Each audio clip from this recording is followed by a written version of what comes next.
தற்போது தமிழகம் மட்டும் இல்லாமல் இந்தியா முழுக்க இருக்கும் அனைத்து ஊடகங்களும் ஒரே போக்கஸ் பண்ணிட்டு இருக்க விஷயம் என்ன அப்படின்னு சொல்லி பாத்தீங்கன்னா, அது நம்மளுடைய பாடகி சுசித்ராவோட ட்விட்டர் அக்கௌண்ட் தான். அந்த ட்விட்டர் அக்கௌண்ட் முழுமையாக முடக்கப்பட்டு விட்டாலும் அதே பேர்ல பல அக்கௌண்ட்டுகள் இப்போ ஓபன் பண்ணப்பட்டு பல ஆபாச படங்களும் பல ஆபாச வீடியோக்களும் பதிவேற்றம் செய்யப்பட்டு வந்துட்டு இருக்கு. இதனால் தமிழ் சினிமாவில் மிகப்பெரிய சர்ச்சைகள் ஏற்பட்டிருக்கு. ஒவ்வொரு நாளும் நடிகர் நடிகைகள் தன்னை பற்றிய புகைப்படங்களும் தன்னை பற்றிய வீடியோக்களும் வந்து விடுமோ அப்படின்ற ஒரு அச்சத்திலேயே இருந்து வந்துட்டு இருக்காங்க.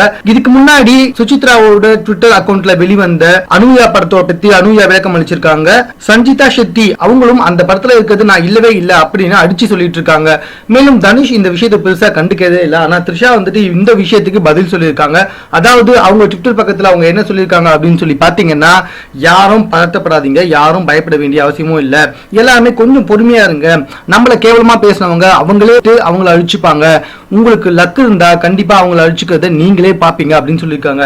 இவங்க என்ன சொல்ல வராங்க அப்படின்னு சொல்லி பாத்தீங்கன்னா, சுசித்ராவுக்கு மன அழுத்தம் இருக்கு, அதனால அவங்களோட ட்விட்டர்ஸை யாருமே வந்து எடுத்துக்க வேண்டாம் அப்படின்னு அவங்களுடைய ஹஸ்பண்ட் ஒரு வீடியோவை வெளியிட்டு இருந்தாங்க. அதை பார்க்கறதுக்கு கொஞ்சம் கஷ்டமா தான் இருந்துச்சு. அதை பேஸ் பண்ணி தான் நம்மளுடைய த்ரிஷா சொல்லியிருக்காங்க. அதாவது அவங்க மன அழுத்தத்தில் இருக்காங்க, கண்டிப்பா அவங்களே அவங்க ஏதாவது செஞ்சுப்பாங்க அப்படின்னு சொல்லியிருக்காங்க. அதாவது சுசித்ரா ஒருவேளை தற்கொலை பண்ணிக்கிற முடிவுக்கு கூட வரலாம் அப்படின்ற மாதிரி தான் நம்மளுடைய த்ரிஷா அவங்களுடைய ட்விட்டர் பக்கத்தில் போட்டிருக்காங்கன்னா பாத்துக்கோங்களேன். மேலும் இது போன்ற செய்திகளை உடனுக்குடன் தெரிந்து கொள்ள எங்களோட சேனல் சப்ஸ்கிரைப் பண்ணுங்க. இந்த வீடியோ பிடிச்சிருந்தா லைக் பண்ணுங்க, உங்க கமெண்ட்ஸ் தோணல ஓகே எங்க கூட ஷேர் பண்ணிக்கோங்க. தேங்க்யூ.